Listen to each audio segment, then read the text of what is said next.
What year did you graduate? 2004. I graduated there in 1984. Okay. I graduated. Was that there. 20 years? 20 years difference? God. Yeah. Boy, it seems like it. Oh, I miss it bad. What did you take over there? Culinary arts. We, 4 years. we didn't call it culinary arts then. They called it food service. Food service. Yeah. Yeah, I had it under Richmond Flowers, and I competed in VICA when I went to nationals and won there too. Is that right? What do they do? You get scholarships. That's what I got, scholarship. But you get They teach you to cook?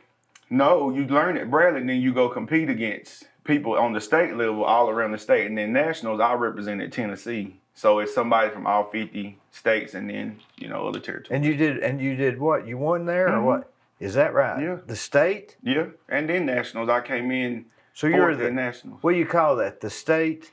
Champion. Gold medal winner 2 times in a row. In culinary arts, which is cooking. Yeah. I can cook. What do they teach you about cooking that a grandmother wouldn't know? The beauty of it is knife skills.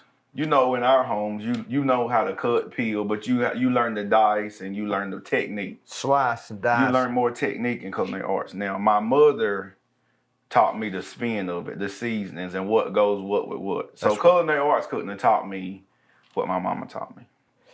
Like when you put lemon on something. Yes. Yeah. Mm-hmm. And what goes good in it. Somebody that doesn't cook doesn't know how to do that seasoning. No, but the good thing about cooking, trial and error. You can mess up. Baking is science. You can't mess up baking. You have to go right by the measurements, or you're gonna have been or to be burned or get flat or not right, stuff like that. Well, that's a good point. I hadn't thought about that. Yeah, cooking is very trial and error. Do you cook? Do you like hot stuff or salty? Hot, not too much salt. I don't use salt in food. It's other things that accents food that's not really. You have to use salt. Like what? Oh, lemon pepper. You can use garlic, onion powder, and a lot of seasonings have salt in them. So I never pick up a salt shaker. Never, ever, ever. Have you heard that iodized salt is good for you? Yeah, but I use the pink Himalayan or the sea salt. I had that at lunch today at my mother's house. Yeah, I use sea salt, the grinder. I do like it. But I like salty food. Yeah. I don't too care too much for salty stuff. What about Mr. Dash or Miss Dash? That's just salt, isn't it? No, I think it's low sodium. What's it got in it, I reckon? Onion powder, all the things that you would need, but it doesn't have a lot of salt. I think it's like a lot of heart patients use Mrs. Dash. Oh, is that right? Yes, low sodium. Oh, I see. Low sodium. The guy that I saw using that had heart trouble. I bet that's why he used low it. sodium. Mm-hmm. What about did you get a job then? Or you got a scholarship? Yeah, and I went to Sullivan University. Where's that at? Louisville, Kentucky. It's a culinary school. And I came back and worked for the Head Start program as over the food service program. For James Anderson? James Anderson. And then at the time, my supervisor's name was June Montgomery. And then soon after that, I went to work for M&M Mars, and I was there for 10 plus years. I was over there community services, block party, Christmas parade, all that kind of stuff. Now I work for Life Bridges. Oh. I love it. That's a good place to work. It is a very good place to work. And when you've been in the corporate world, dealing with people, and you just get tired of the hustle and bustle. And so now I just have a routine with my clients. Love them. So, but the M&M Mars would have been more for retirement and 401k. When I got vested, I'm fully vested. That means when I turn 50, I'll start getting a retirement. Because you worked there? I worked there my amount of time. I put in 10 years. So you get so much a month? Yeah. It'll break down when I hit 50. They'll say, I can defer it. Even though you're not working there? Yeah, I'm done. I put my time in. Well, it's a good deal, isn't it? Yeah. Now, I won't get as much as somebody that put in 20, 30 years, but I will get something. If you had to do it all over again, would you have still worked there, or would you have gone somewhere like Life Bridges? Is it that much better? Look, well, let me say this. When I came back, I've always been a 2-job person. Didn't have to be, but I just like extra income, saving, and all that kind of stuff. So when I worked at the Head Start program, I went to Life Bridges in 2005 when I moved back. And I've been there ever since, off and on. So it's been Life Bridges has been constant, no matter what career I had. So you were always active. Oh, yes. Do you have a passion for helping them? Yes. Yeah. Yeah. And that's what people miss, is if you can make money doing what you love to do, it's not a job. It's just everyday routine. The problem you have with doing something that you love to do is you do too much of it. Oh, yes, sir. I work 80 hours a week sometimes or more. But I love it. You know what I'm saying? And, yeah. I think the difference is when I'm off, it's like I wonder what my guys are doing. Are they being took care of properly? And I'm still in that realm. So yeah. Does Eddie Dyer works over there? Do you know Eddie? I don't think I do. I think he does, maybe. In the office or something? No, he takes some of the people on trips and stuff like that. Oh, maybe so. I don't know. I have my clients that I work with, my service receivers. Well, that's a big organization. It is. Good company to work for. People have no idea how much they do. No, it's a lot. It's a lot. I remember when they just started out. Like, what was it called? Hermes? Bradley Cleveland Services? Before that, I think it was called, I think you're right, Bradley Cleveland Services. Then it became Hermes. Yeah. Which was a horrible name. yeah. Bradley Cleveland Services. And no, I think Hermes was first. Because when I came in 2005, it was Bradley Cleveland Services. Okay. Now it's Life Bridges. But I think it was something else even originally. There was an original guy that started that, and I know his name. Walter Hunt. Walter Hunt. Yeah, Walter Hunt. Now we are, the lady in charge is Diana Jackson. Yeah. Sweet lady, very good lady. That's Royce's wife. I think so. Very good lady. I like her. I like her a lot. But they've got nearly a whole campus over there. Yes. Yeah, and the beauty of it is we can take our clients there for medical services, and if I get sick, I can go there for medical services.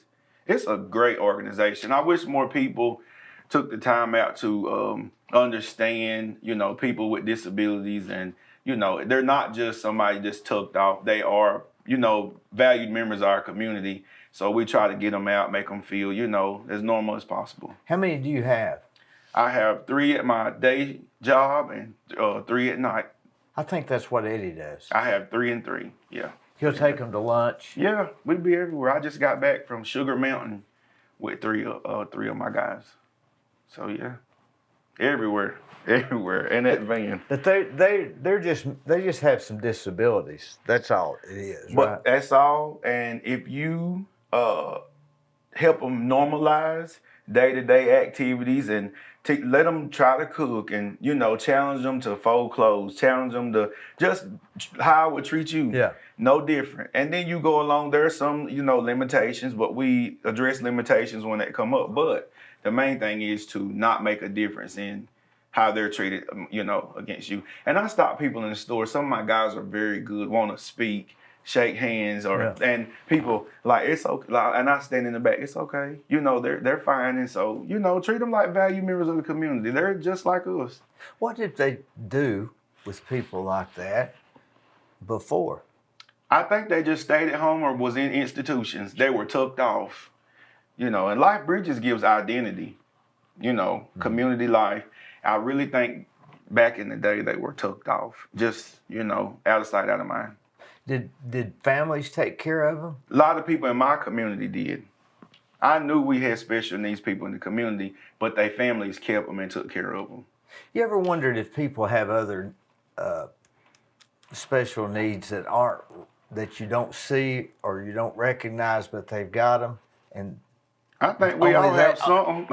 Yeah, that's what I was saying. I think we all have something in our own unique way. We just learn how to cope with it. What would yours be? Oh, my special need. This is not bad. It's good, but it could be bad. I never have a tolerance of enough of giving. Like I never, even when I'm tired, is D got what he need? Does D need? Well, let me call D. Like I'm always trying to go. I probably sleep like 4 or 5 hours because I'm always on the go. My special need is to learn to manage time sometimes for me. And I never Never do it. Were you born that way? Yes. Yeah. It wasn't like somebody. No. If a family member taught you that, it was so early you didn't. But my family is that way. What I remember earliest about my family is a lot of the family members that are in my family aren't even family, but they're taken in. I come from a family of givers and nurturing people. And, you know, we have our disagreements, this and that, but a lot of people that I say is my family aren't even kin to me, but that's what I knew them as.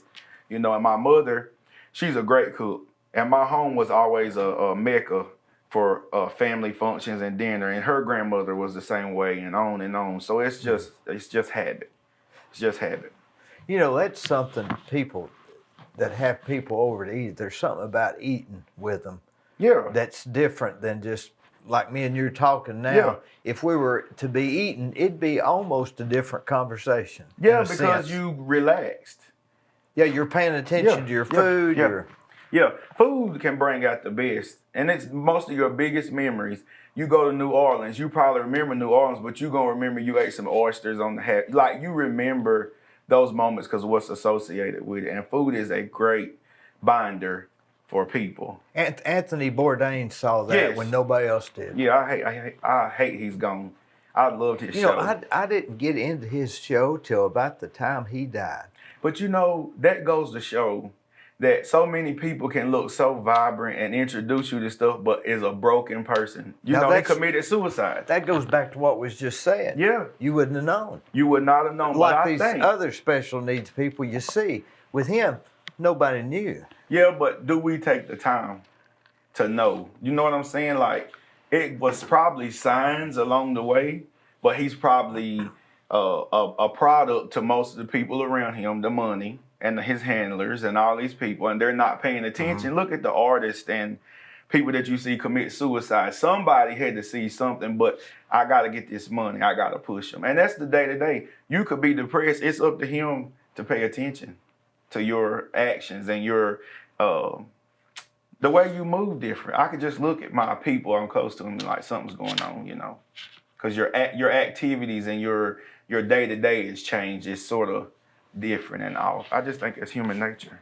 And you want to be the person that a friend can tell you something that's wrong and you not laugh at them or make fun of them. Not judgmental. Or really take it serious. So. And you got to be a vault. My friends know I'm a vault. Truth. You tell me something, you say don't say nothing, it's going to the Fort Hill with me. I guess if they got room for me when I go. Remember that Seinfeld episode when Elaine said it's in the vault? Yeah. Remember that? Really, yeah, you should be.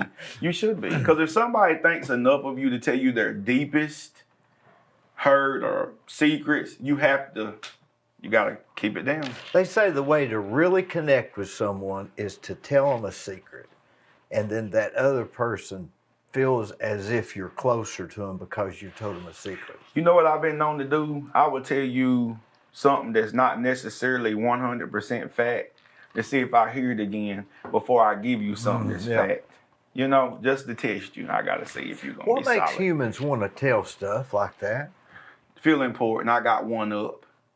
You don't know what I know. I mean to even... You don't know what I know. I mean to even...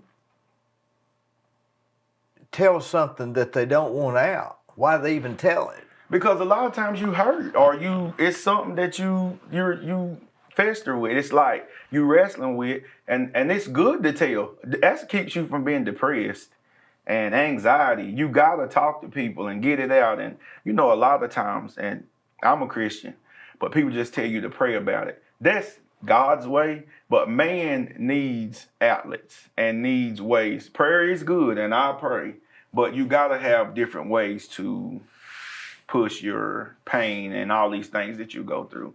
You got to get it out. If you couldn't talk, would you write it out? Write it out. I guess. Because you know people don't talk anymore. It's text messages, it's Facebook messages. It's all the social media. You don't get that expression of the faces. That's what happened with COVID.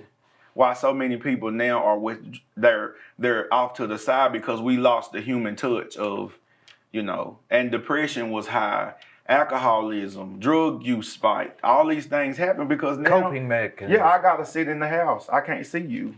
I can't eat Sunday dinner. I can't go bowling. I cannot do the things that make us humans, and that's interact. You know, I bet there's bowling leagues that get together once a week. Yeah, I not used to just be to on one. bowl, but just to Yes. event, I guess you could say. My number one thing besides travel is my time with my friends at the Aubrey's, at the Catch, having a martini, just talking about what's your week look like, how was it, and just sharing. And we was in a group text just the other night, me and my friends, my cousins actually, and I said, one of them texted and said, people would not understand our conversation because we go so deep. We sat from Aubrey's it was hours and hours. Like you get there at 5? Yeah. Which day? It just depends. And when I'm off, when I can get an off day, we go. And just sit there and sit there and talk and vent and just, how was your week? And iron sharpens iron. You have to have people around you that make you better. That you can talk to. Yes, yeah. And you can't talk to everybody. And everybody's not supposed to be your friend.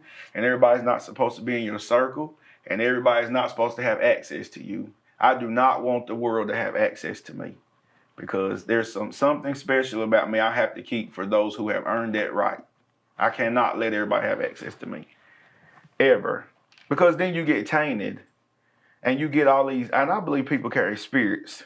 And what I mean by that is negative and just will bring you down. You ever been around somebody that's just so negative and you come in a good mood and here they come and you just like, what in the world? You can feel it. I can't stand it. You can feel it. I can't stand it. Mm-mm. I got enough negative without. Most definitely. Listen, I can tell you Have you ever had anybody say, I was talking to a guy the other day and I said, boy, it's a nice day. And he said, better enjoy it. It won't be that way tomorrow. Yeah, see. And I thought, boy, that's negative. It is. They don't even know they're doing it. It is. It really is. They don't know they're doing it, but nobody has said, yo, stop that. Every time I come around you, it's the same thing, thing. They would say, no, I'm not. That's reality. I'm being real. Yeah. What I've been dealing with here recently is dealing with people expressing their hurt. You know, sometimes we can say things that hurt people's feelings. But then we say I didn't say it to hurt you. You're not supposed to be hurt. We have to let people be people. And we have to let them get out their hurt and express. I look at it like, you can't tell a turtle when and how to go in and out of the shell. When they feel afraid, they go in their shell. That's their safety zone. If I hurt your feelings, you have a right to pull back and say, okay, let me process this. But we judge and take things for granted, and we have to stop that because that's what society is, so judgmental on everything. And I think it's what we've gotten away from. It's just human nature, being nice to each other. That's the problem. Maybe it was always like that. Maybe it was, and I think this era of what we went through with politics and both sides, I think that brought a lot of things that's just been laying under the surface to the surface. I think the cream rose to the surface. I think the last 2020 and all the stuff we went through with the protest and all that kind of stuff brought a sense of just mean. I'm 37 and I've never seen people like that. Not in my city, not in Cleveland. It's a city with spirit. So it's like, what? I'm sure that there was other times, like in the 60s. Oh, I'm sure. Oh. Maybe the 20s when they had the war or Vietnam War. Yes. Believe this or not, at the protests and stuff, I could close my eyes and picture King and great leaders, what it felt like, the tension and the hate. I could feel it. And it was something, the only thing that really pulled me through that was great mentors and friends and prayer. Because it was some days it was like, is this what they had to go through? I mean, literally I felt it. Now what are you talking about? The protest. Oh, the monument. Yeah. See, people like me are oblivious, Stephen, to any of that. But so you felt that? I felt it. I experienced it. And I can actually say at this age, I have lived a true racial breakdown. I cannot express enough what Cleveland went through at that time. And I don't think people that write articles and looked at it from social media knew exactly how bad it was. And when I tell you bad, I'm talking about death threats. I'm talking about I could go on websites and look at my picture and see my picture on there in the comments like, we need to do away. Like, it was bad. And it's so sad that it had to be that way when difference of opinions come about. And then I lived it. And it made me look at Cleveland in a totally different light. It made me more cautious about being vibrant and who I could be close to. Because at that time, I seen people that were friends and allies turn. Well, don't you hate that when people, when good friends? You know, the number one thing I tell people is my beef was never with somebody like Trump. Politicians are going to play on the cards they are given. They know what to say to rally their base. They know what to say. You know, all Biden had to say was it's a race thing, and his party and all they're going to back him. All they had to say was it's race, and maybe it was or maybe it wasn't, right? Yeah, and Trump knew what to say to rally his base, and it divided the nation. We actually seen split. Is that new though? I don't know if that's all that new. I've been around for Bush. I've been around for some elections, and I've never seen that kind of tension. Well, you're right there. I've never seen that. I've never seen it. Now, I'm not saying in the 60s, 70s. And I never took Trump as being racist at all. Did you? Very. Because you're on the other side. I'm not. Because here's the thing. Trump, I realized, you know, he was a Democrat back in the day. Oh, yeah. Yeah, he was a Democrat. Yeah. And so the thing was, Trump knew he knew what to say to get people to, he rallied them. Like, he knew what to say to raise his support. Now, here's the difference. You had people coming from all over that don't normally vote, maybe not, that don't normally have a voice. Trump 2020. You know what it reminded me of at times was back in the day when they had the pitchfork and torches, like going through like these Trump trains and all these things. I've never seen that. Like, you never seen a Bush train. I mean, you know, like a Bush boat party, like all these things. He definitely rallied them. He rallied them. He did a good job at rallying them. And the beef is not, and then now when I say this, I'm a very proud Democrat. But Republicans are not evil. I have Republican friends, love them. I've voted Republican before. So that, I mean, even our local elections, there's people that I would support. So that's not the issue. No, not because we have to coexist. There's no way you can live in the world and just think about if everybody dressed the same. It would be so boring. If we ate the same thing every day, it would be boring. We wouldn't advance anything. We wouldn't advance. So we have to have difference of opinions on both sides of the aisle. But it's how we got away from human nature and treating each other. It was bad at that time. And so, see, I never saw Trump as being that way. You may be coming from a different view. You did, but I never saw it. Of course, I haven't ever had anybody racist against me, so I wouldn't know what to look for. Does that make sense? It makes sense. And, you know, especially with the monument situation, I never had any intentions of leading a protest. I don't like heat. I don't like being outside. What was the whole deal about that? Because me as a vice, I'm too busy. I was too busy to even think about it. I don't even know. What was the deal? At the time, it was a nationwide movement to do away with Confederate monuments. I remember that. And a young lady here, beautiful young lady, wrote a petition, and it caught, you know, it gained traction. And when did you come in the picture? I came in 3 weeks after it started. So you didn't start it? Oh, I didn't start it. I did not start it. And the gentleman, awesome guy named Franco, he was leading it, and he was leaving, going to school, back to school. And they needed a leader. I had no intentions at all. I don't like to be outside. I don't like heat. So I went down just to see. I kept getting messages. Come see, come, you know. And the first day I walked down, somebody say, take your black beep home, N-word. From where? Across the street? Across the street. And I took a deep breath. Okay, now it's on. Like, now I'm not going home. And now I'm going to put all my resources to that. Had you ever experienced that before? At pockets of it. I went to Bradley. So you seen it in H Hall, you seen it here and there, but never with so much hate and force behind it. Never blatantly public. It was different. It was different. You had commissioners, you had pastors, you had all these people standing across the street literally yelling, playing Yankee Doodle, all these rebel flags, people riding by flipping us off, cussing. We would kneel. They would come over and knock my people over. Now, it wasn't just, it was all races were against the statue, right? It wasn't just black. Yeah, it was blacks, whites, Hispanics. So, it was a melting pot. It wasn't a racist thing, was it? You talking about on our end? Yeah, because y'all was. I think it gained traction. If the behavior never would have happened the way it did across the street, it wouldn't have gained as much traction. Well, across the street, was there any blacks for it? No. What they did was later on we found out they went to Chattanooga and brought some people like hired. And this is where they gained traction. Who is they? It was a lady over. I won't mention her. But there was. Yeah, she was going around doing all these public things.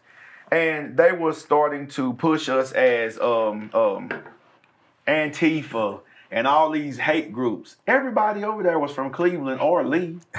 Nobody's no hate group. And what they did not know, and I stress this as much as I can, we kept out violence. There were a lot of big groups that were in cities, devastating cities, starting fires. They would call us, can we come support you? We got buses. Can we come? No, I love Cleveland. I don't want to see my city on fire. Do not come here. What the opposing side did not know was we kept out a lot of violence. So we dodged a bigger bullet than we thought. I got attacked from people that was black because I would not go the radical way. I believed in prayer. I believed in kneeling. I believed in moments of silence. Peaceful protest. Peaceful protest. And we had so much pushback because we did not go the way nations was going. But there's no way I could ride down on Coe Street or see my public library on fire. I went there from Mayfield Elementary. I do not want that in my city.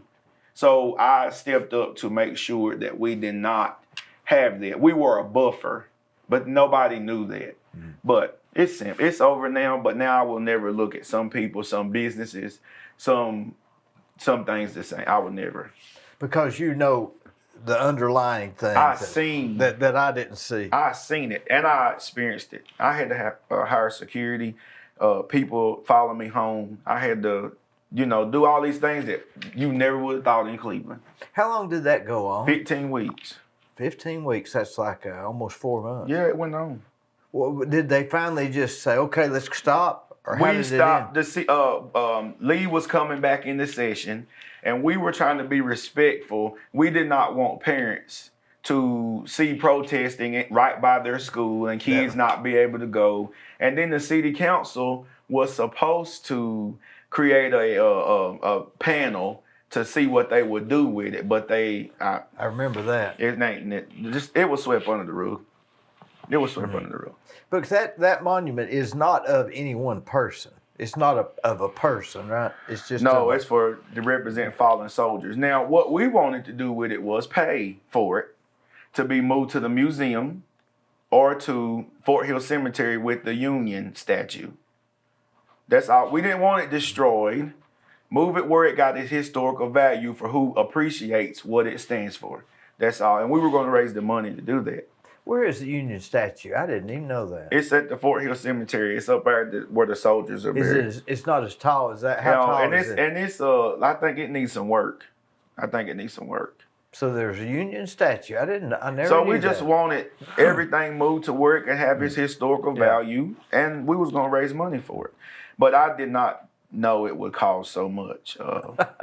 You didn't mean to do all that. No, I meant to get our point across that we live here too. This is just not a city of Republicans. It's just not a city of what you think. We have to coexist, and I have a right. I have a duty to, when something is wrong, to speak on it. And I'm sorry we don't think the same, but I appreciate your point of view, and I don't hate you. So why can't we not say, if you say green, I say blue, we can still grab a drink? Now, was that statue? It's not really Republican or Democrat necessarily, right? No, but it broke down. It leaked over into the politics because that's what you seen in front of it was the Trump sign. Yeah. So it leaked into politics. Yeah, which is a shame. It really shouldn't. It should be a totally separate issue. Totally separate issue. And like I would tell people, they say the rebel flag is not meant to be racist. Well, when something is not meant to be a certain way, if I have a brand of T-shirts that I'm starting to sell, and you take it and make it derogatory, I have to speak out and say that's not what I did it for. Whoever the Daughters of the Confederacy or whoever should say the rebel flag is not meant to be that way. But when I see racism and you're flying this flag, it makes me think that's your symbol of hate. I only can take it how I see it. That's what the MAGA hat has become. It's almost become a symbol of hate. Yeah. And it should be you're pumping up your candidate. Your memorabilia. Your baseball team. But what they don't realize is the actions. It was never the monument for me. It was the actions in front of it that caused me to react. It caused me to react. It was never move it because I've been in Cleveland 37 years. I walked from Mayfield Elementary to the public library every day and then across the street to the historical branch. That's where I used to go after school. I ain't thought no more about that monument. But it was the behavior in front of it that caused me to react. Let me tell you about Capstar Bank. They're located in Nashville, Hendersonville, Gallatin, Athens, Madisonville, Sweetwater, Etowah, and in Cleveland at 950 25th Street and 3855 North Ocoee Street. I've used them. I like them. Give them a try. They're no problem.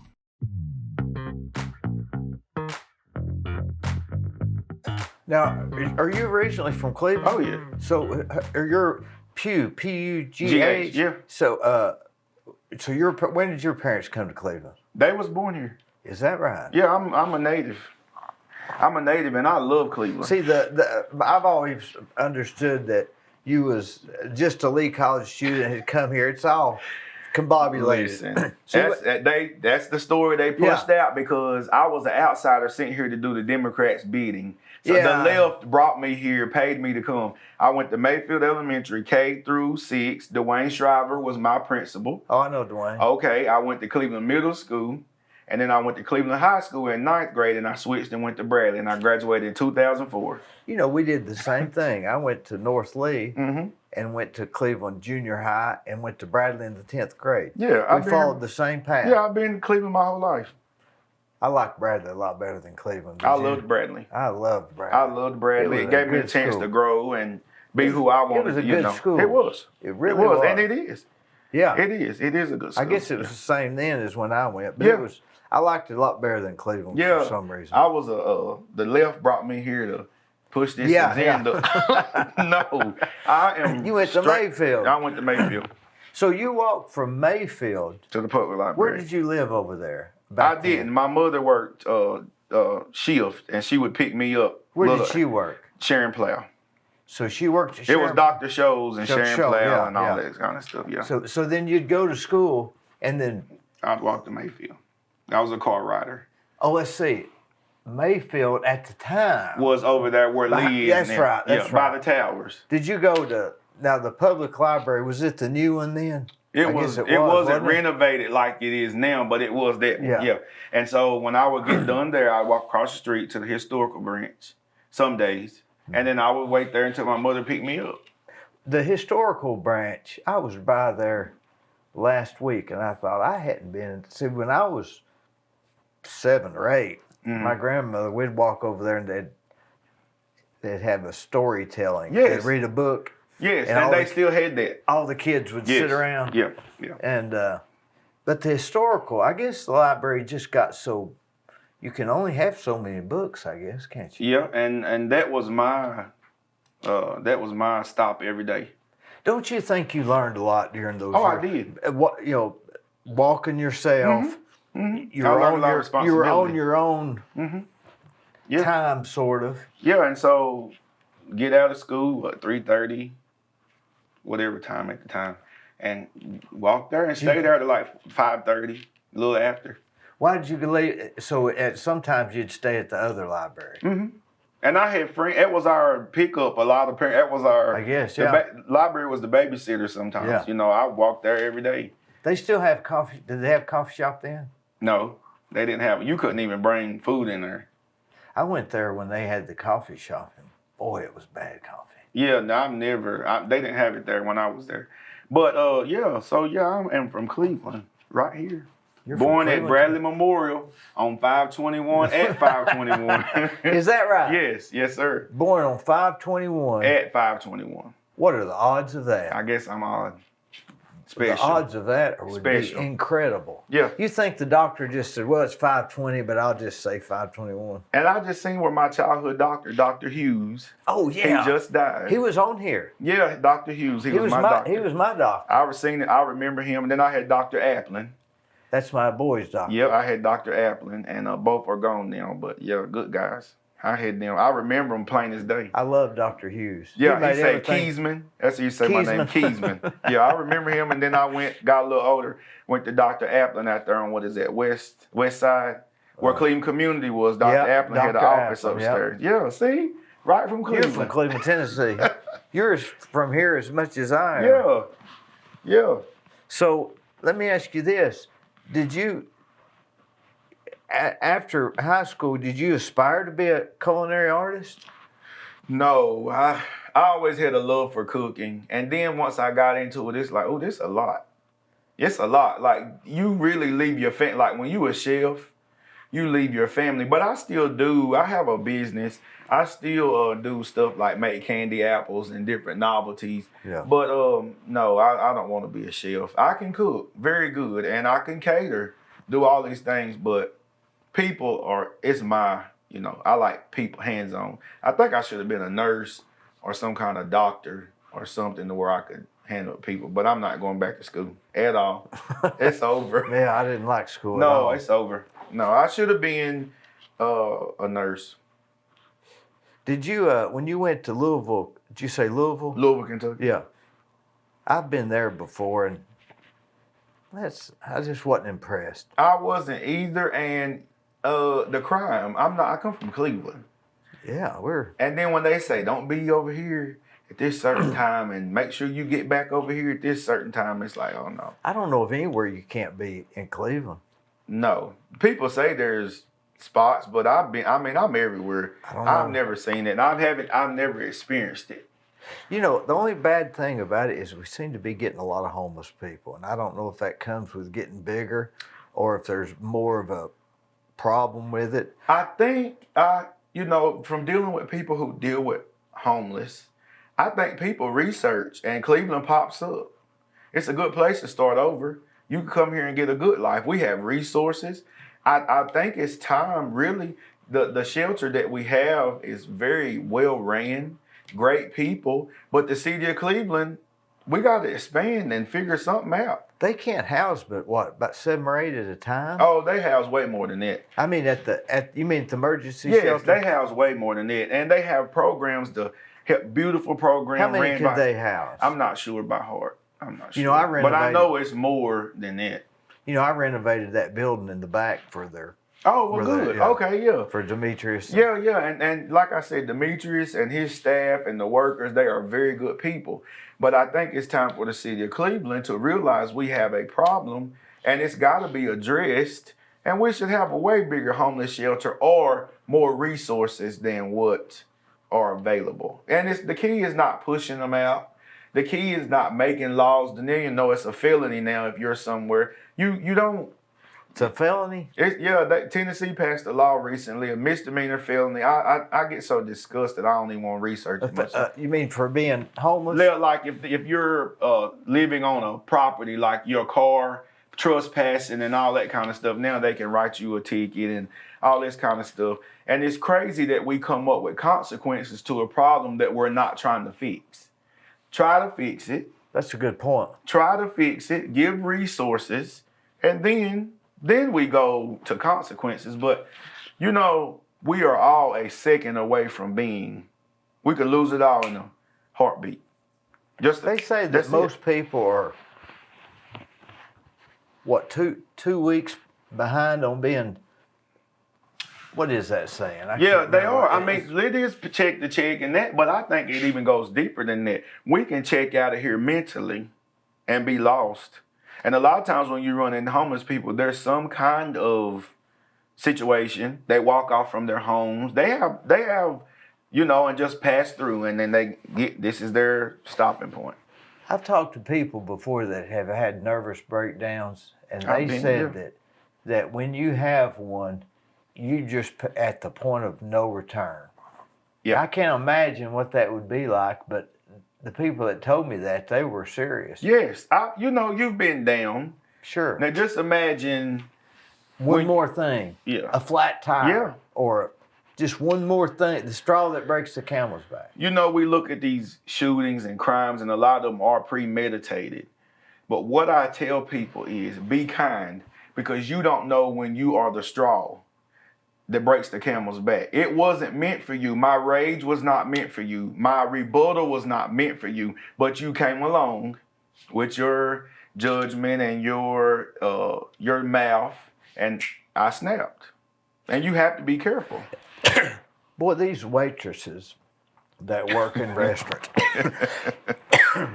how they keep from snapping at some of these customers, I don't know. Especially on Sunday, church people the worst. Have you ever wondered why they'll go to church and they'll talk about forsaking the assembly, and by 11:45 they're at the restaurant mad because they don't have enough help. Yep, or they don't have no more baked potatoes.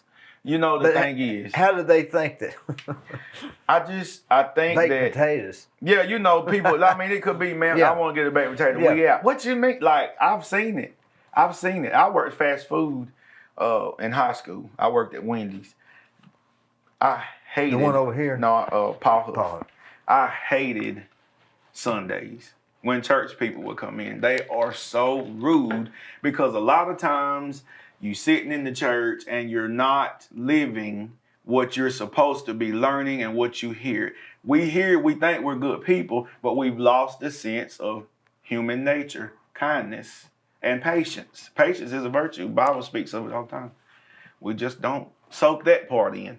We don't hear that part. We hear if she pregnant, that's a sin, and if he kissed him, that's a sin. We hear all the judgmental things, but self, we never examine self. Never. And when you examine self, my biggest thing is looking in the mirror, catching all my flaws, and that's why I'm not as hard to judge. I take my time to get to know you. We might leave here on bad terms, but I'm gonna do it a second time to see if this is really you, because I know me. I know I have flaws and things that. And you think you got that from your family? No, my family. Now, when it comes to communication and that kind of stuff, they won't sit down and talk about. They'll, you know, just here recently, we got some stuff going on in my family, and I can't believe you mad or you hurt, or like you just sweep it under the rug. Forget that I hurt your feelings. Forget what I did to you, but because you my cousin or because you my sister or my brother, I'm just I gotta give you a pass. No. And this is so, you brought that up. Listen, I consider the actions of people as if toddlers pitching a fit. You can't just let a toddler fall in the floor and you just walk off in the grocery store and think it's gonna help them change. No, I'm gonna chastise you and I'm gonna tell you you're wrong and we're gonna talk about it. And that helps me be better. Constructive criticism is one of the best things that help you and I be better people, but people don't want that. People can't take constructive criticism. I love it. Everything I've achieved and everything I've learned came with constructive criticism from people who feel the need to pour into you. You gotta have constructive criticism. D, you wrong. And I love you, but you wrong. And you can go home mad, but we'll talk tomorrow. What about when people tell you what you're thinking? That drives me insane. For somebody to tell me what I'm thinking. Yeah. I mean, now I have, my mother can, my mama can. She can, and I think it's coming She from. can tell what you're thinking. Oh yes, my body language and I think people know you. but you know what I'm saying? she's still assuming. Of course they're assuming, but a lot of times they hit it on, But that's not the point. My point is, I don't need to tell you what you're thinking. No, you need to let me express myself. You're going to tell me what you're thinking, Yeah. and I'm going to go with that. But do you know how many people won't tell you what they're thinking because they are afraid of honesty? Everybody. Yeah, I'm going to tell you. And however the chips fall, How's my hair look? well, it's combed today. I didn't see you yesterday, but it's combed today. But you know what I'm saying? Like, people are afraid to tell you the truth. I think that's one of my biggest things is I've had to learn how to gracefully deliver truth instead of just saying you stupid. Now, I really think you could have did that a different way. It's just my opinion.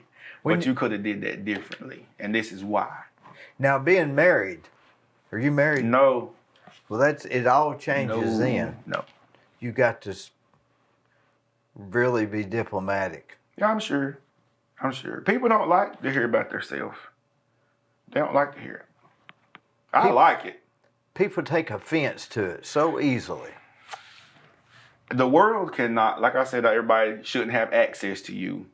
But the world should not judge you and tell you. But the people that love you and you know they have good intentions should be able to tell you the truth. They should be able to tell you how they feel and sit down and have a conversation. But they don't do that anymore. Well, they so much they want to examine what you said and how you said it and what you meant while you said it. You know, delivery is everything. You get more flies with honey than vinegar, the old saying. So I might, like I'm saying, like, you know, I didn't like the way you cooked that chicken. Well, now, you know, I'm not really a fan of garlic. And I'm just you know, like, you don't have to bash but just tell them why. And we're talking about minor things here. Yeah. But we're really referring to bigger things. Minor can really lead to major things if you let it fester. If you do not address it, time will lead to bigger gaps in things. And it's just like when something should have been addressed then, you didn't want to do it. So now I'm mad and you mad and we just gonna Say you go eat with somebody and they eat this way or that way, and later you say, well, I would say something, but it's been 20 years. Yeah. So I can't say You just gotta let now. that go. You gotta let that go. You got what we say, charge it to the game. You gotta let it go. And quit thinking people are gonna Charge be it perfect. to the game. That mean like I'm passing that on. I'm just charging it. I'm just gonna let it go. I gotta let it go. We say charge it to the game. That's street talk. I've never heard that. Yeah. I've heard that. Have you heard that guy, Brian Logan Young? Is that his name? Brian Logan. Anyway, he's a black guy that's all for Trump. Oh, okay. He's from Chattanooga. Yeah. Oh, yes. What's his name? Oh, Anthony Brian Logan. Oh, yeah. Anthony Brian Logan. And then there's another one that was at the January 6th. What is his name? I'll think of it in a minute. I can't remember. I'm not sure who. But I remember that Anthony Brian Logan is. But he always says, I know what time it is. Even if he's not referring to time. I know what time it is. I know you. I know what you mean. I know your vibe. That's what he's saying. Yeah. I know what time it is. So let me give you an example. If you loan me $5 and I say I'll pay you Tuesday, and I don't pay you Tuesday, you might as well you just charge it to the game. I'm not gonna be mad at you, or if I loan you, I'm not mad at you. You just I know.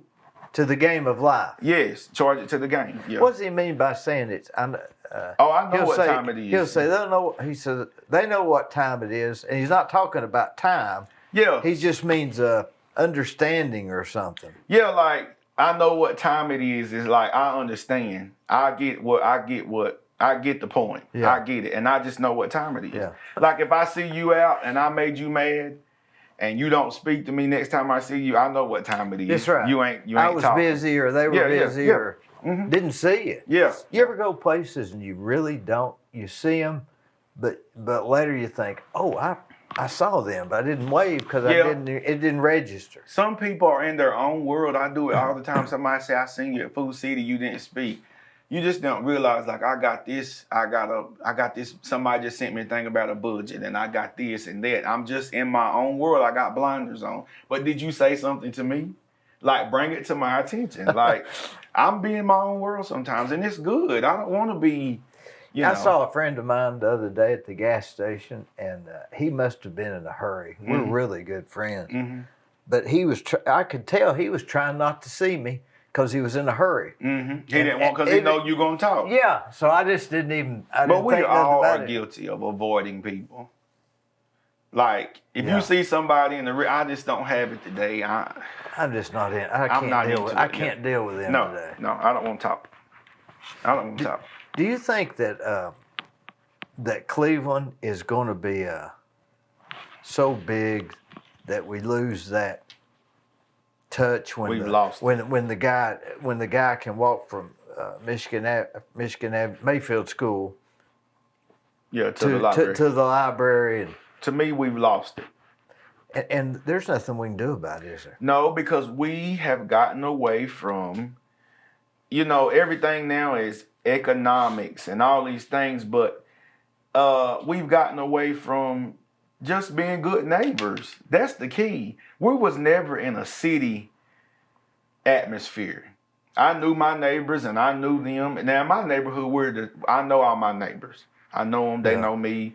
When kids come up the street, they talk. When I was working at Mars, they knew I'd have candy, and they knew. And my neighbors are all around me. We look out for each other. If the power go out, And it's sad that we've gotten to a point of that, but it's ran that way.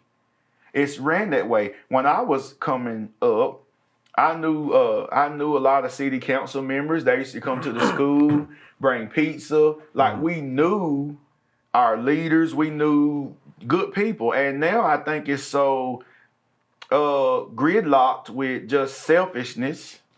I don't think we spread out. We don't, and as a minority here, it's definitely not growing in the sense of we feel like we have a major part in the city. What could change that make you feel like you did? Well, I look at it like this. We just had Juneteenth come up. Yeah, I don't even know what that means. What's that? Juneteenth was when we found out we were free. Slavery. Because they passed the law. But we didn't know. Yeah. So now we found out we were free. The slave owners didn't tell. Didn't nobody tell us. So. Well, that'd be a hell of a note, wouldn't it? Yeah, but I seen elected officials making negative comments. I got them in my phone screenshotted. They don't agree with Juneteenth. It would be hard to even get something here to celebrate that because it's not the majority demographics. June the 19th? Yeah. Why do they call it Juneteenth? That's June 19th, so Juneteenth. Put it together and run it. Charge it to the game, right? Yeah. Like, run it together. They know what time it is. It is. So I just think that for a minority here, we know we're here, but there's no representation. We have Avery. Yeah. Good guy. Yeah. But there's no representation. Is he the only one that's in public office, Avery? Yes. I guess he is, isn't he? City and county. Now Cleveland State has a new president, beautiful lady. Yeah, I'm so glad. But that's different. Yeah, that's not the government. Right.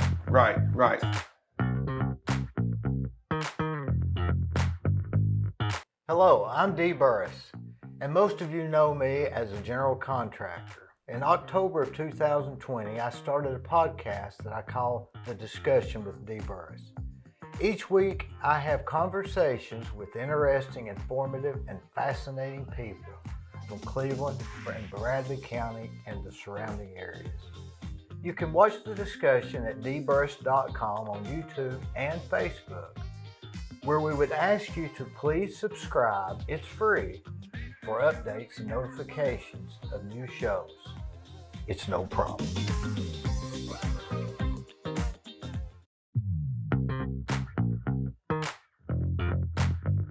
So what do you think about the overall leadership in Cleveland, I guess? I think the overall leadership in Cleveland, to me, is they represent just partial of Cleveland. I live in the 2nd District. If you come in the 2nd Which District, is where? Mosby Park, Northeast, over in East that area. Cleveland. Yes, East Cleveland. I'm gonna give you and you're gonna be like, oh, I see what you're saying. 2nd District it is so forgotten. You can't even walk up Inman and not hit a pothole in the sidewalk. Believe me, I know. The sidewalks is got grass grown up. We just now got a new playground. It's forgotten like 2nd-class citizens. You come off of any exit in Cleveland, it's so nice, signs pretty. You come down 64 Highway coming down to down Inman, it is just so tore up. Especially if you go to the county that's 100 yards away. Yeah, it's just tore up, and I think that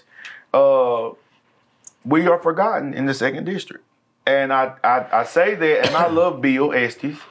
We good friends and everything, but I think there's only so much. Is that his district? That's also? his district.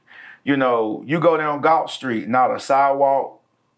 You know, it's just not. You go down Ocoee, nice. Sidewalks, nice. New 20th Street. Yeah. Sidewalks. Yeah. But you go down Wildwood, Inman, Galt, no funding. 6th Street. Yeah. When you go across the railroad tracks. Go across the railroad tracks and you can obviously see that Cleveland has put no money from the railroad tracks over. Well, if you go outside and there's not some of that doesn't have sewer. That's in the county, right? Right. I never have figured out why they don't put sewer over there. I mean, it's just if you're at Lee, you go this way. Yes. 1,000 yards. Mm-hmm. It's worth 400,000. Mm-hmm. Go 1,000 yards the other way, it's worth 40,000. And here's the thing. Here's the thing that is very, very, just I don't know what the word is, so I'll play nice. You would think a city that you come down to Ocoee, from the Ocoee 64, and you got to pass through there to get to downtown, you would at least want to make Inman presentable. At a minimum. At a minimum. I can look out my door and just see dilapidation. Nothing's been there for years. I'm telling you, my 37 years, I can walk down a sidewalk that has had no new nothing since I've been a kid. Nothing. And that is just poured from a city, that city of spirit. And then I'm not saying go down Galt and all over Sheeler and all these streets over there. But what I'm saying is you would think that a city that you have to pass through an area to get to downtown, the museum, and all these things would at least put money in beautifying what people have to see. I say this to the city manager. Why would you not make Mosby Park a prime example of what Cleveland parks should look like? It is the only park in Cleveland that you don't have to turn a corner to get to. You got to turn in the neighborhood to get to Deer Park. You got to turn into Tinsley. You got to turn into Blythe Oldfield. Mosby, you just come down the street and it's there on the right, but it's tore up. Now they're fixing it. But why are these minds not thinking of this as elected officials? Let's hold that thought a minute. Something brought up my. When did Mosby Park come about? I don't know the exact date. It's been there as long as I know. Yeah, it's my mother and them played there and on before. Who is Mosby? Shepherd Mosby. He was a guy that donated that property. Was he African American? Yeah. Mm-hmm. African American.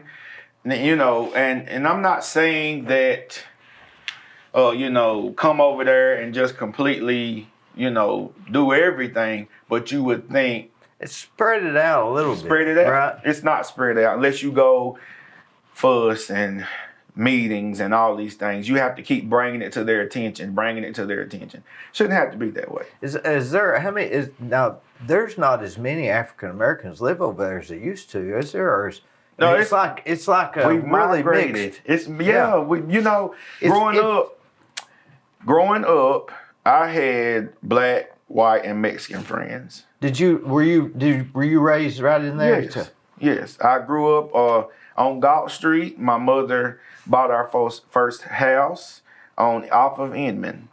And I've seen the same things that I've seen in all my years still be the same. A few changes, business pop-ups and this and that. But when I was growing up, Mosby was raggedy. It was renovated a little bit, and then it was years before it even was gotten any attention again. And like I said, the same swings I swung on as a little kid, my little cousins and them were still swinging on until recently. They have a swimming pool there, Yes, right? they Is do. that all? A swimming pool? They got a swimming pool, they got a football splash field? pad. Football field? Or is that? Yeah, it's on down the street. That's Shepherd Field. That's totally different. Totally different, but it's dilapidated. Boy, it is. It is. Yeah. You got all these schools and all I these don't even things. think there's you a built. bleach. Is there any bleach? It's They just sort of- some concrete. They just bleachers. sit on the banks, Yeah. sort of. That's where I grew up. That's where I learned some of my biggest lessons at Shepherd Field, Mosby, Northeast Recreation Center. For instance, And the whole what'd you- thing, lesson. What? Name I it? learned how to sew from a lady named Miss Quanda. I went on. I remember her. Quanda Ross was her name, but Yeah. What was it she did? she worked at the rec center when I was there. I knew her. Yeah, I'm sure you Yeah, did. Beautiful yeah, lady. yeah. But I learned how to sew. I learned how to do arts and crafts. I At joined Mosby Park? at Northeast Recreation Center Up on the hill. up on the hill. Yeah. I played basketball out of there. I played baseball out of there, football.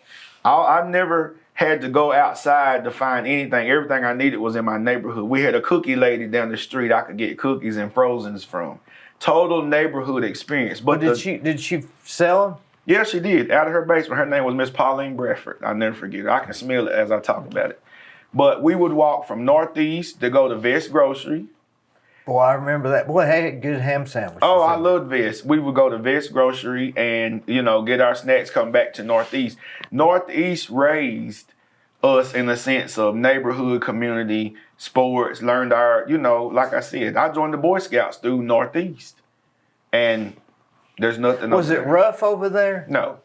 None. Never. That's what the outside, you live on the bad side of town. It was the best side of town to Because me. I used to go to Vest Grocery and get a That's what ham and people want cheese you to know. sandwich Yeah. or hamburger. Or, Yeah. Listen, as a kid, I would get up on Saturday mornings and ride my bike to Wallace Reimer Snack Bar. boy, I love that. And then I would come back home. I would go to Miss Pauline Bradford's. I would go get a haircut in my neighborhood. Never once. There's, when I would be growing up, they say, oh, you live in the ghetto or the hood and all that. No, I live in a good neighborhood and I was never ashamed of where I come from because that's where I learned how to be me. I learned from Northeast and Mosby and Shepherd Field that have no attention now. Now it's getting it. You think it was better then and went through a period of worse and now getting better? Or? It was better then because we had people in leadership and people that were vested in the community to care. For instance, give me two. In my day, Yeah. we had Crip, Crip Davis. Wadey Davis is his name. Wadey Davis. We had you don't know Wade Crip? No, I just know Buck Davis. Okay, that's his nephew. Oh. But he was the director and Tony Davis. who I don't know him. That's Buck's brother, right? Okay, yeah, but we had Buck. Daddy Buck taught us baseball, and then we had great football coaches, and then we had, Avery and Andrew was over there in the mix, and then you just had good community people that if I did something on this street, by the time I got home, I was gonna get in trouble because they done called and they got me themselves. And it's a bunch of people, Miss May Carr, I could name a bunch of people when I grew up, but that's what we've gotten away from is community. And we had Tony Calvin, some good directors there, some very good directors. Mm-hmm. That Mosby Park, like tomorrow, next week, it'll be full, right? Well, right now it's under construction. Oh. They're putting in the new playground. Okay. But during I mean, traditionally summertime, what yes. about the swimming yes, pool? Yeah. I don't know if it's open or what's going on, but I do know that. Do you think that the Mexicans or some of the Latinos feel minority like maybe you did? You know what? I see the Hispanic community over there at Shepherd. They have a good old time. And they stay to themselves. They about family, community. They about their business. That's about all they're about. They're about family and taking work, care and of church. Yes, and that, you know what? They don't bother. Now, I don't know what people experience, but I have neighbors, like 2 or 3 houses down. They come, you know, and they speak, they talk, and just good people. I mean, and then I like to see them at a Shepherd. They got their grills and they tents and they playing soccer. They ain't bothering a soul. I'm good. Do what you need to do. I got some that work with me, and man, they're just the best. Yes, I don't have no problems. But I wonder if they feel any racism. I think Hispanics took the place of blacks in the race game. You think they're actually where we were here? Lower? They come up under us because I think they see it from all sides. We had white against black. Now I think there's some black and white. Because if you're a Latino, I guess that's what they call it, or Hispanic. I call them that. Hispanics. Yes. What's the difference? I don't know. Just be politically correct because I don't want no emails. Yeah. I don't need no emails about what you said. But I was talking to one time. He looks a little funny, and the other one said he doesn't like to be called Mexican. I said, "What does he want to be called?" And he said Latino. So I started. Yeah, you know, everybody has. But maybe it's Hispanic. I don't know. You have some black people that won't be called African American, and you have some that everybody identifies with how they identify. And no, I think they took the place of blacks on the side of racism. Although you could be a Latino or Hispanic, and you wouldn't stand out as much as a black. I mean, let's face it, you don't look that much different. But here's the difference. Oh, it's a big difference. Hair textures and just skin and height. I mean, it's a big difference. But here's the thing. A lot of Hispanic people stay to their self. They're ducked off. Like, you don't see them. I mean, you see them, but you know, they stay in their yard. They do their own thing, you know. And I could travel. I travel a lot of times. Like, I was in Alaska not too long ago. I seen some blacks. I seen some whites. But I didn't see any Hispanics or Korean. You know, it's certain, you know, you just don't. You know, and a lot of times somebody like me, I just don't like notice, oh, he white, he, you know. I don't either. I just keep moving. Hey, how you doing? Yeah. I don't like you just because I don't like you. Just and then we go, it has nothing to do with race for me. Yeah, me either. I really don't. Yeah. I really don't even think a thing about it. I just. Yeah, but I like didn't register really. Yeah. Now, there was a plan back in the day that they were going to renovate Shepherd Field and you know, make like a park on one end, and you can do different activities down there. But like everything else, it's swept on. And a lot of times they tell you things that you won't hear to appease you. So I just hope that my neighborhood can get back to the days of community. We had a place to go, like Northeast programs that I was had the privilege of learning, like Northeast. And then, you know, it's great to see the Hispanic community there, but there should be things, you know, we lost when I was growing up. Football, baseball, and basketball was under Northeast. Now you got to be in the school system or to see different programs. We learned it there. I didn't have to go outside of my community. And not to say that white people and different races haven't had an impact on me, but nobody teaches you your ways like your culture. And culture is very important. That's a lot of truth to that. Culture is very important. And I learned my culture in my neighborhood. And here's the difference. When textbooks would say one thing, I already knew about Martin Luther King. I knew about Harriet Tubman. I knew about all these things. And I didn't learn the version that a textbook made it look good. Is it different? Oh, it's a big difference. It's a big difference because textbooks make you think slavery was this way and you know, we learned massacres and all these things in my family. My Northeast, we had I forget her name. She used to come and teach us. She's passed on now, older lady. But she would come and, you know, Black History Month, tell us facts and different things. And we've gotten away from that. We've gotten away from that. Those are lessons that should be taught at home. Black History Month does? It's supposed to. Black History Month for me is 365. But I'm glad that we have a set period that is pushed and you can't get away from it.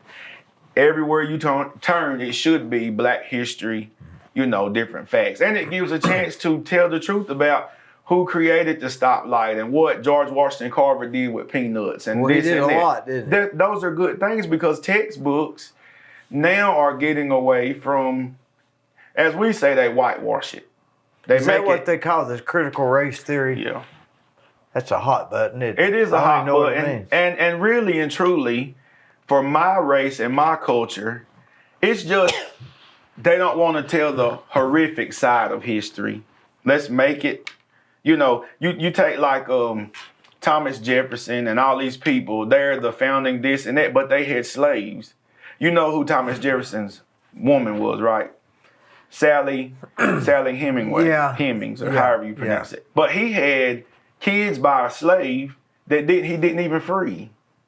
A lot of them, didn't Yes. So now they're battling for their rights on the family land and all that. It's been years back. Yeah. But you take a man that's saying every man's created equal and this, but you have slaves, you have kids by a slave in your basement. And you don't even free them when you die. I can't imagine. That's a the part of thinking history that Can they're you- not going.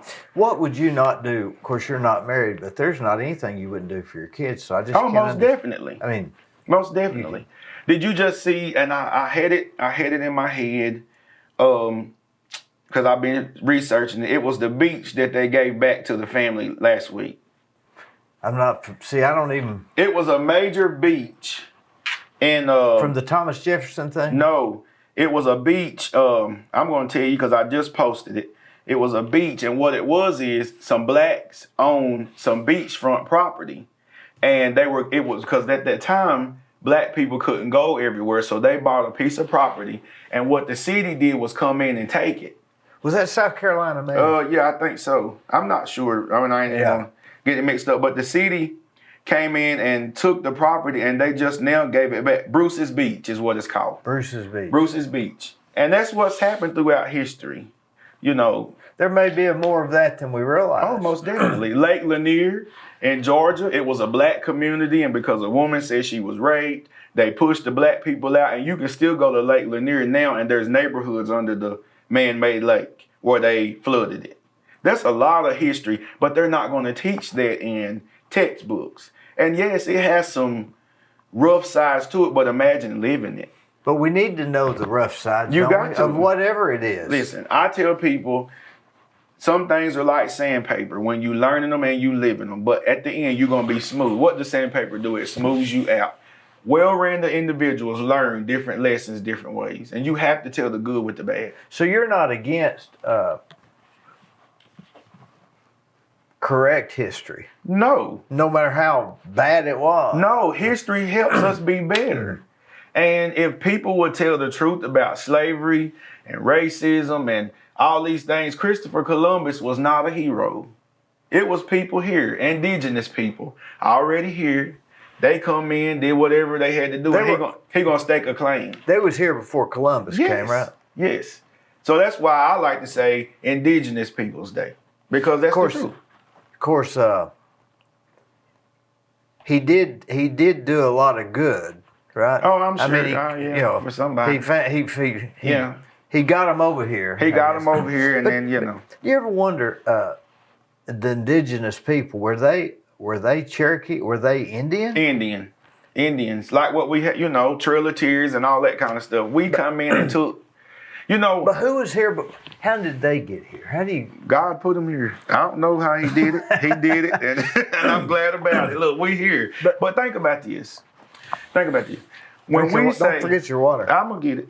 When we say there should be no illegals come here, we are all strangers on this land. We are not from here. Your people had to migrate here. My people was brought here. There are people, Indians, that were actually here. And we claim the land that was not we. I was brought here. Okay? And so that's my thing is like, we strangers to this land. Now, how do we even know what the true history is? See, I thought you was from out of town, and that's only been a few years ago, and I don't even know how I knew it. I'd heard that, and that was wrong. How do we know what any history is? It's all for here. me. It's all hearsay, but a lot of things for me, family stuff, is just passed down. You know, and it's telling some good with the bad. If you hear history and there's no bad in it, then something's wrong. It's probably not right. It's probably not true. It's probably not true. Can we celebrate some people accomplishments even though they did some bad stuff? Yes, we can in the sense like the Carver guy. Yeah, George Washington Carver. If we went through his he whole might have been entire, an alcoholic. Who knows what he did? I'm sure it was something. Martin Luther King was a chain smoker, but he had bad nerves. But he was a good man. What do you mean he had bad nerves? You telling people to listen? I can imagine they was trying to kill me. And I'm sitting around binge eating. That's why I got this. Oh, you don't mean he had no, anxiety? But he was nervous. He probably did have anxiety. Just imagine death threats and trying to lead a group of people. How old was he when he died? Oh, what, 30-something? I'm not sure. I'm not sure, but it was younger than us. And I know it. I'm just, this is my day is over. And what'd you say about the guy that created the red light? I'm just saying history, air conditioning, and bicycles, and just tell it like it really is, you know, and stop stamping. You know, like take Colonel Sanders. Now, you know good and well, Colonel Sanders didn't make him original spices and all that. It was some black lady in a kitchen somewhere. Ain't Your Mama. Perfect example. Ain't Your Mama. Ain't Your Mama. They took her off the box, but she was a real, you know. Why'd they do that? Culture. No, that was the syrup. Yeah, the culture, but she's not on the box, is she anymore? It's just the name. See, why'd they do that? I think because it was exploiting somebody black race, and so. Do you think that's silly? To somebody, no. To me, I took pride in knowing that somebody like her was getting, if she got her dues. Well, I'm gonna give you one, Uncle Ben's. Uncle Ben's rice. Uncle Ben's rice. We're going to get hungry before you know Uncle Ben was a maitre d' at a restaurant that the Morris family used to go to. And they asked him, could he be? And he got his proper due for using his image. But there was a lot of black people and African Americans that did great things, but somebody took, you know, their shine. But they shouldn't have taken her off. I don't know who was against that. It's just like they tried to do Dolly Parton's Dixie Stampede. Somebody wrote a petition for that to take off the Dixie Stampede. And I think now it's the Stampede. Or have you heard the movement of trying to change Cracker Barrel to another name because Cracker is supposed to be a white? It's just crazy, isn't it? But what I say to that is, what hurts one doesn't hurt the other. And I think everybody has gotten so sensitive in culture. We've gotten sensitive. It's almost like it's going too far. Does that make sense? Yeah, it's time to pull in. It's time to just say, it's a little too much there. Yeah, I agree on some things, yes. You ever wonder if you don't give something air, then it won't be a problem? Yeah. You know, like say, let's just don't even talk about it and it'll go away. Yeah. Maybe. You know, now everything is this, everything is the, what's the big headlines now? The abortion and the Supreme Court and all these things, and it's just taken. Can you imagine? I mean, I'm not a scholar on none of that stuff, but it seems to me like the Supreme Court ruled that people can make their own decisions, and they have representatives that vote for their state. So it's actually, I don't know. I get confused on all. They're pushing it back to the states. Which is they're saying they don't have standing, right? They don't. No, they made a judgment. They did. They pushed it back. Yeah, they ruled against Roe v. Roe. They're saying that. They're saying that the states can decide. They pushed it back to the state. It used to be, like legal. Yeah. But now they pushed it back to the state, and it wasn't even hours after the rulings that ban went like wildfire. Oh, you mean the states banned it? Yeah. Yes. Because quickly. Tennessee couldn't ban it. Not at the time. Okay. But now it's pushed back. It's on the state level. Now, I think you can still go up certain places in certain states that Democrat ran. Yeah, always. And they see have and maybe maybe it's not Democrat run, but it's maybe Majority. It's the majority. Mm-hmm. You know, Most southern states outlawed it. Most southern states outlawed it. but you know, you just go to another state. You can, but you know, I think the thing is now you got to pay for travel and all these kind of things. Which, you know, I tell anybody, I'm pro-life for my home. But for your home, you do whatever you want to do, and that's your business. God bless you, and I'm praying for you. I'm pretty much for staying out of anybody else's business. That's the number one key. Just kind of. If we take care of self and our home, because the Bible says, "As for me and my house," That's what it says. Who as was for it? me, David. King David. As for me and my house, we will serve. We. It ain't as for me and me and you and you and you. As for me and my house, that's what we gonna do. Well, that's the guy that made some mistakes. Yeah, and everybody in the Bible made mistakes. I mean, everybody you see he used major stories, they were some of the worst. But he has a habit of taking the worst people and making them some of the best examples. Or maybe just anybody. I probably done as much stuff as bad as David, just depending on how you look at it. We'll right? talk when the camera go off.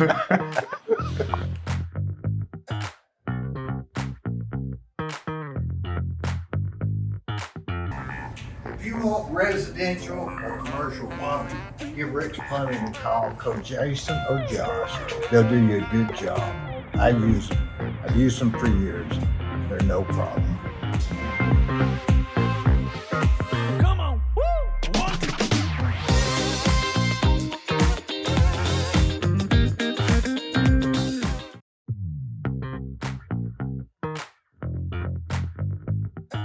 Tell me somewhere else you worked. Did you say you worked at? Where did you say you worked? Wildwater Steakhouse in Oh Benton. yeah, I worked there for Richmond Flowers. yeah. And who owned that before? Wasn't that owned by? I don't know. I was young. I I was a young thought they'd been out of whippersnapper. business for a long time. It did go out. It burnt. It burnt. Yeah, but when I worked there, Richmond owned it, and it moved to Cleveland up here off past North Lee. Up through here, going towards Anatole on the left, it's a little plaza where the light company, you can buy light fixtures. Oh, it didn't last long there, did it? Yeah, I don't know what happened because I was gone by that time. But Where was you going to? Louisville. I worked at Wildwater, and it was one of the most terrifying experiences Is that right? because I would have to come through Benton. And growing up, I was taught that Benton was racist. Polk County was racist. So I would always try to leave before dark because... And not that I thought, I witnessed it, because when I was in Little League, we would go to Benton and play football, and they would throw stuff at us. Cops would have to take our bus out, one in front, one behind, bad. And that's been in fairly recent years. Yeah, I'm just 37. But I don't know of anybody in Benton that's racist myself. Oh, well, I hope I don't. Now I got some great people in Benton. You seen Cotton's? That gas station up there at Cotton's place. Jimmy and Nikki Renner and them own it. It's a very good You gas mean station. on the way to on the way? Yes. On the left? On the left over there, they got a new little restaurant. It's a little gas station. Oh yeah. Cotton's place. Yeah. Yeah. So I'm comfortable with some people there. I knew the Laycocks. Know some great people there. Some very good Democrats from there. And so I'm more comfortable now. Mm-hmm. But as I heard stories growing up and witnessed certain things younger, it just made me more cautious going to Benton and Polk County and all of that. Yeah, and I guess that's... I ain't going to Ducktown and all that now. I don't venture off too much. It may be rough. Definitely. I go that way to go to the casino. Yeah, which one do you go to? Murphy, and then I go on the Cherokee. You know they're building a new one. Where at? Bristol, in that Bristol area, it's the Hard Rock. Where is Bristol? No, but past Johnson City, right there near Johnson City. But the one in Murphy, I just don't like it as much as They take my money. Yeah, but I don't like it as much as Cherokee. No, I like Cherokee It's too better. far. It's not far enough away to I feel like I'm... Yeah, I can get there too But quick. you can't win, can you? I've won some very good money there. I shoot craps. I play blackjack. So I went one time and I won 16 grand on craps. Is that right? Yes. What do you have a strategy? Yeah. I'm gonna take back what I come with. So when I'm betting, whatever I bet, if I bring $500, $1,000, when I get up to that amount, I put that in my pocket. It will never come back out on the table. No again. matter what. I go to my room. I go to my room. You gotta bring something back. Boy, how many times have you ever driven back that road and lost every dime you had? When I'm staying, sometimes it's like you get up in the nighttime. You know what I'm saying. Now, for my birthday, I went. It was okay to lose everything because it's my birthday. I'm gonna gamble. I ain't trying to be conservative. But if I have, I used to go a lot, and I just one day when I was sitting there, the desire just left me just like that. I just take spells with I it. just hadn't had the desire no more. I take spells. Weird. With it. I didn't mean to. I take spells with it, but I like casinos that's like further off, Mississippi and all. I love Mississippi. Yeah. The Blue Moon, the Golden Moon. Golden Moon and Pearl River. Pearl River, yeah. Yeah. I used to go when it was just Pearl River. Yeah. But I cruise a lot, so I wait and do their casino. I love it. The cruises? Yeah. Yes. Yeah. Because you take I use my cruise comps, and I paid $300 or $400 for Alaska, 7 days, because I had cruise points, cruise offers. I mean casino offers. Yeah. Yeah. Boy, they got a racket going, don't they? Yeah, and their stock is down. Their stock is down. It was $7 the other day, and it normally runs way. It's a good stock to buy. Well, wouldn't it be bad if you were on one? That was one of the cruise ships. Was one of the first that got the COVID scare. Remember they had them staying off the. Boy, can you imagine that? But now it's all vaccine. Oh, yeah. In order to go on a cruise, you have to be vaccinated. What about flying? You have to be. No. Why? Now I wonder why that would be. I'd be more scared on a plane than I would at a cruise ship. Well, I think because on a cruise ship you're standing in buffet lines and you're gone long. And you're gone longer. That's 7, 5. I mean, you're really interacting, dance floors and all that kind of stuff. Did you ever get COVID? Nope. I never did either. Never got COVID. My mother did. Some family members, friends. I stood by my mother's bed and took care of her, and I never got sick. I've been around so many people that had COVID. I should have had it 20 times. Never got it. I never did. What's your blood type? What am I? O positive. O something. I think they're going to find out it had to do with blood type. I don't know. I just think that our bodies do have something to fight, I was around it all the time, people around it, And then the COVID hit when the protest was going on. We were there, and I was in crowds, never got sick. Was that during the same time? I guess it was, wasn't it? Yeah, never got sick. It was your mother, did she get okay? She still has a few problems breathing. What'd she have? What do you mean? Did she have COVID? Yeah, she had COVID bad. I had to rush her to the ER. She had it real bad. Yeah, I went in her room, and her lips was blue and fingertips, so I took her to the ER, and they worked with her overnight and got her back. How old is she? She'd be 60 in December 25th. So she's not that old. No, Christmas baby. She born 25th? Yep, December 25th. December 25th. 62. Yep. And I'm the only child. Only child? Yes. So you're not interested in getting married just yet? Listen. Whoever is lucky enough to get me, whatever young lady is lucky enough to get me. But I was in a long-term relationship. It was draining, to say the least. I just shared that on my Facebook platform. The lady I was with, we were together for years. We got pregnant, and she went and had an abortion behind my back. And so it just took a lot out of me. And it's just one of them things you got to heal, and my healing is not your healing time.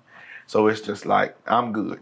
And, I have ladies that, I entertain, and we go eat and do things, but it's just, I'm all right. When you're home at night of an evening, what's your favorite thing to eat? Vanilla wafers. Vanilla wafers? Vanilla wafers and watermelon. Don't stereotype it now. Together?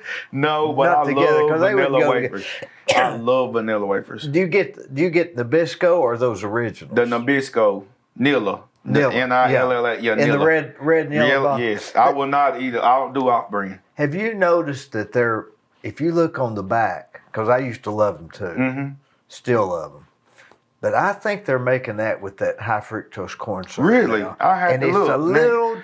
why you do it? It's just a slightly different taste. Why you do Because that? I don't like that high fructose Oh, corn. my I can detect it. But the minis, I love the minis. Now, what my mother does is she makes banana pudding, and it's very good. But I don't eat the bananas. So I'll get a bowl of pudding and just keep it, and I'll mix the pudding and cookies. See, I can't stand to be in a room with a banana. Oh, I eat them. It's just weird. I can't eat them in pudding, but I can eat one like for breakfast. I can't. I just can't eat one. Yeah, but yeah, vanilla wafers. You peanut butter? No, just wafers. You ever taken a peanut vanilla wafer, put peanut butter on it, and put some raisins on it? No. Boy, that's good. No, it sounds like in, the celery people used to do it. Yeah, the fly on the log. They call it. Ants on the log. Yeah, ants on the log. Yeah. No. I know, but I can put it on vanilla wafers. Yes. But you drink it with Dr. Pepper? Eat it with Dr. Pepper? I do not drink sodas at all. I just drink water and sweet tea sometimes, but I'm a more water. You know, like Fiji water. I drink. That's in my budget. I drink so many of those. You think can you taste the difference between Fiji water and this? Yes. It's so crisp, and especially if it's cold. What about Dasani water? I don't like it. See, to me, that tastes the best. That's faucet water. But it seems to have it has a different taste. That's because they adding something to it. Fiji comes from the mountains of Fiji. Supposedly. But I'm not, just like you ruined my Nilla wafers. Why Nilla wafers, reckon?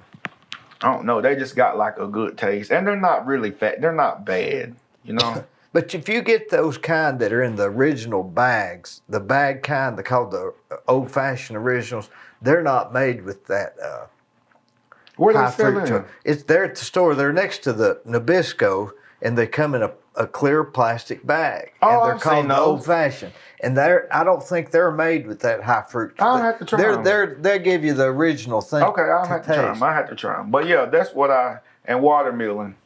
And my mother makes homemade ice cream. The churning kind? Yes.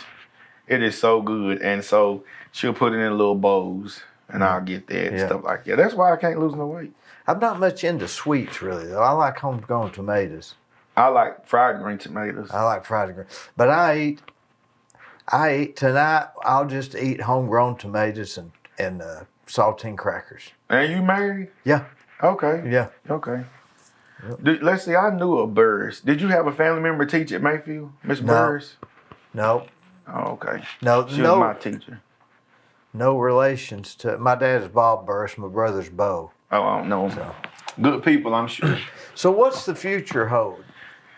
Politics. Can we see you as running as a leadership of Cleveland? Mm-hmm. At what level? I mean, you're in the city. Start at city. City councilman. I want to start at city and or county, depending on where my feet land. What I decide to do in the next few years about home ownership and different things.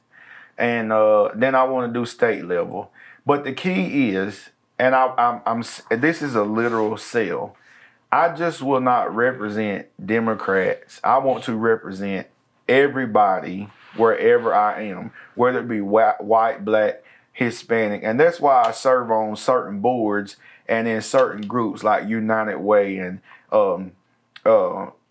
Keep America Beautiful and volunteer here and there, because you can't, you have a political party, but you have to be able to serve for everybody. And that's my key. And that's the number one thing that drives me, is to be a person of the people. But I gotta pick a party. You have to pick a party. You have to now. You won't win. Back in the day, you did not have to run as a, party. But now it's hard for a Democrat to win in Cleveland, isn't it? It is hard, but I think it can be done if people get off of just voting in party lines. They're not going to do that, though. Well, I guess I'll be Republican. You could. No. I will always be a Democrat. I'm a proud Democrat. Would you change parties to win?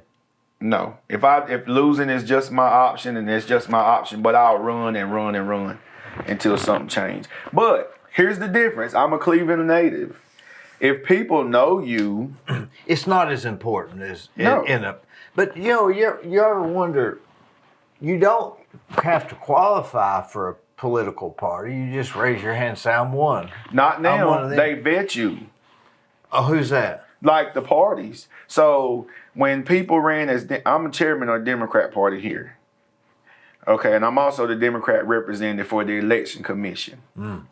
So when somebody tells me they want to run, I put their name in a system, and it tells me how they voted for the last elections and local and all that. But can't you just say, "Well, I've changed parties today, and I change it back tomorrow, and I change it back to." I guess you could. It gets a little sticky, but I do have to vet people. It's called Vote Builder. And I have to go in and see how you voted. I'm going to check and see what you did this week. I'm going to go look. No, I'm just kidding.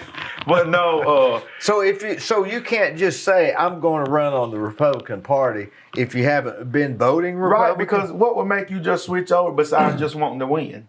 Well, but Do you that's think the only as one? reason you'd change. Well, I mean, but that's disloyal to the party. Now, if there's something come up to where I switch parties, that means I need to do it right. You need to do it before election. I thought you could just switch anytime you You want. might can, and I guess it just depends. They might, but it could be where they send you a letter saying you can't run under this. You know, if they had a third party, if there was ever a time in history when a third party might make it, it would be now. Somebody in the middle. Yeah. I was looking the other day. I love Liz Cheney. Liz Cheney. She's the one. She's on the January 6th committee, Dick Cheney's daughter. Yeah. But what I like about her is not only she's a Republican, but I push that to the side when I look at how she's handling things with the investigations and stuff. She's still in her party, but she stands for truth. She's standing for justice. She's standing. And she's on which she's on which part? She's a Republican. But she's on the January 6th committee. Yeah, she's the Republican. But if she's for truth, why don't they have the other side speak? They are. They all invest. And if you look at the January 6th stuff, it's nothing but the work. You know that was Republicans that are.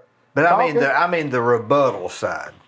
Oh, Like the girl that said here. but they did call the who. So The secrets. They did send him, and did you know a lot of people were subpoenaed, but won't come. What was it she said? That Donald Trump tried to grab the wheel. Did you see those memes we had with him fighting? That's really good. But they invited the Secret Service and all these people to come say, "Is it true?" Yeah, did they come? I get, and it starts back up after the holiday. Oh. But they did give them an opportunity. Now, what is this? I never could figure out. This is not a trial, right? I think it's just the investigation, and I think the DOJ can take. But why are they investigating that? I mean, why don't they investigate? Well, you had people literally bust in the Capitol screaming, "Hang Mike Pence." That is a crime. And I think they're trying to get to the bottom, because I think now what we see now, of course, they say it's what is it, a hoax, or it wasn't. They're on a witch hunt. They're thinking it's like that Russian hoax. But was you that real? Oh, I think so. You think that it was? Yeah, I think so. But I'm telling Drinking bleach. You think he told him to drink bleach? Probably. You never know about these people. Are crazy. I just think anytime they have an investigation, they ought to have both sides. Yes. Now I agree with that. But you take, like, they found that Clarence Thomas' wife had texted Mark Meadows, "We need to do more. We need to do more." They're thinking it's more on the level of people who's supposed to protect justice leading this, or behind a lot of it. I think Now, that I don't she's know. her own person. Who? Oh, yeah. She should. Just because you're married, you don't have to agree with your husband. But he's a Supreme Court justice. There should be, But she can still be an individual. Oh, she can, but there's still a level of, I think you got to walk a fine line. It's a gray area. It's sort of a gray area. That Because who's to say if it went to the Supreme Court, if her influence is at home? Because the man is the head of the house, but the wife is the neck. That's the truth. Okay. But my pastor said that today. I listened to him. Well, did you go to lunch after church? No, I haven't ate yet. You hadn't eaten? No, I have not eaten. How long does the preacher preach? I didn't go to church today. Oh, you didn't? No, but online you You watch it online. Yeah. How long did he preach? Oh, it's normally like 30 minutes. It's not long. Not It's an very hour and a good. half. Yeah, I watch online. Yeah. You don't go anymore? No, I work on Sundays, early in the mornings. I work on Sunday mornings. I usually sing in the choir and stuff at church. But Do you take the Lord's Supper? Yes. Where did you get it? They deliver it. When you're out, they bring it. Oh, they bring it to your Yeah. house? Who brings it? One of the deacons or my mother will get mine.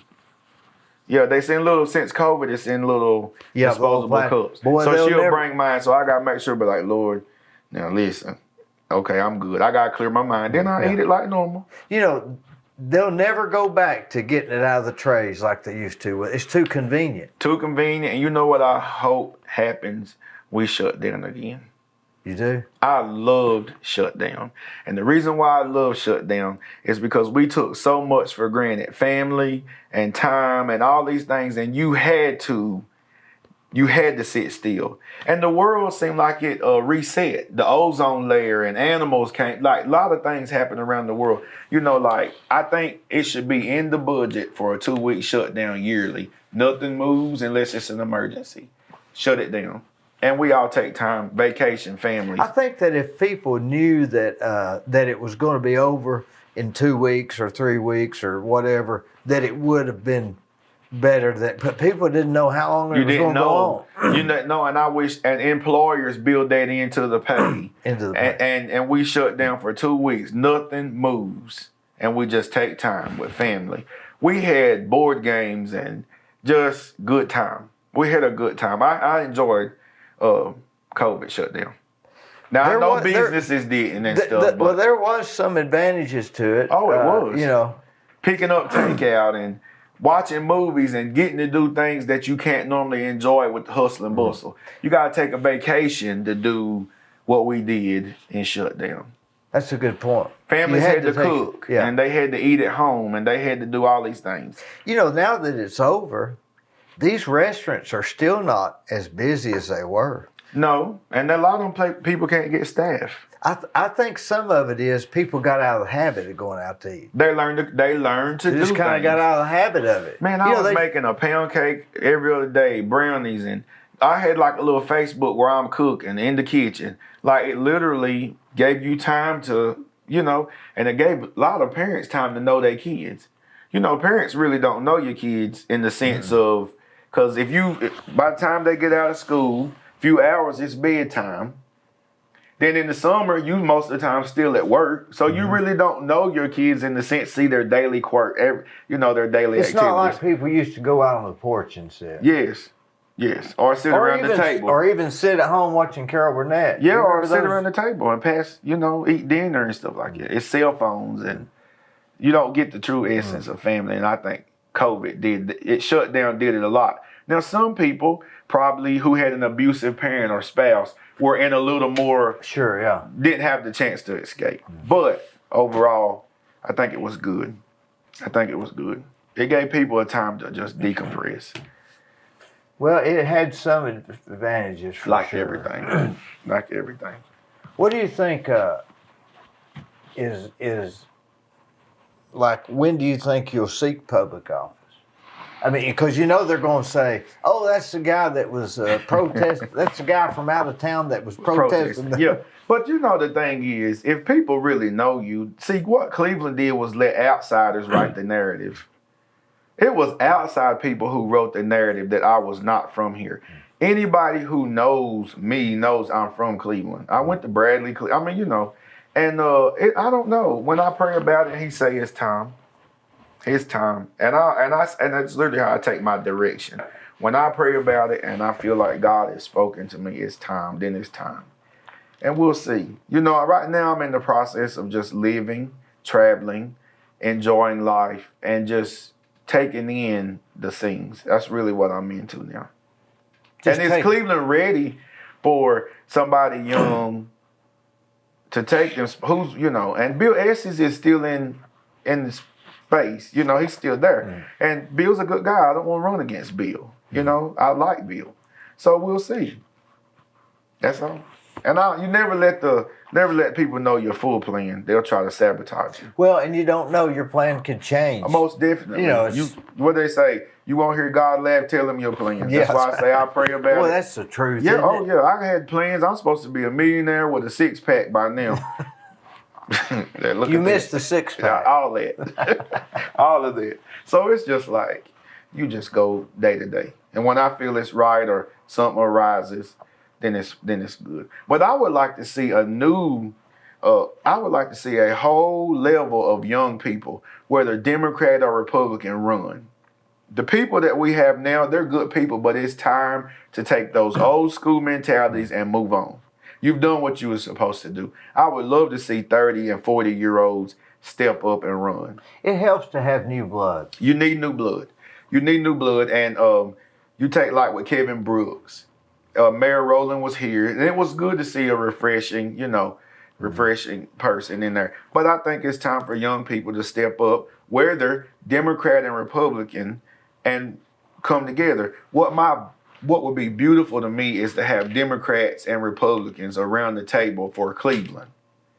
Like, I would love to have that, to where, yes, we have this party and that party, but we need to meet and see what we're going to do to expand and make Cleveland better. Not from party lines, but as Clevelanders. Yeah, forget the party. Forget the parties. And let's do it. A group of young Republicans, a group of young Democrats sit around, come up with a focus group on how we're going to run against. And you know, maybe not a group of city councilmen or city officials to think about plans, but maybe a group that's not in the office. A focus group. Would be very good for Cleveland because, but let me ask you this, where is the power going to come in at? Because we can focus group all day, but are the people in power going to push That's a good point. that agenda? That's a good point. So that's why I would love to see young people at the table. Because think about it, if you're in your 60s and 70s, your time is not up living, but you've done what you were supposed to do public service wise.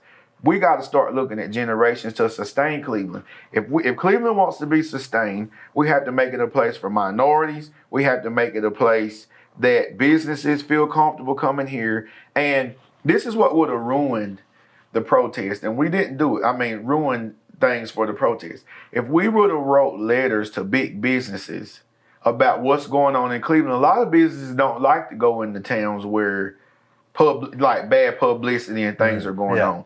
That was going to be the next strategy, to get with businesses. But I think young people need to come together and stop the party lines, stop, all the back and forth, and push the agenda. And United Way has a new group where we were together, and then it went out. It's called the Young Professionals. And we're coming back on board in July. And so we did a lot of community service projects. And I rubbed shoulders with some very good Republican young people. I was there. Some of the people that's on Democratic side was there, but we did not talk about that one time. We just did public service. And I think that's how this city going to have to be ran. Yeah, you can't just talk about problems all the time. No. Because everything has a solution, but I need you. I can't do it on my own. You might not realize it, but you'll need me one day. You know what I'm saying? Like, people say, I don't need nobody. That you can't change. I can't change all. So I'm going to need somebody. You need people to better your life. They think they don't need anybody until they have an accident and need an ambulance. Most definitely.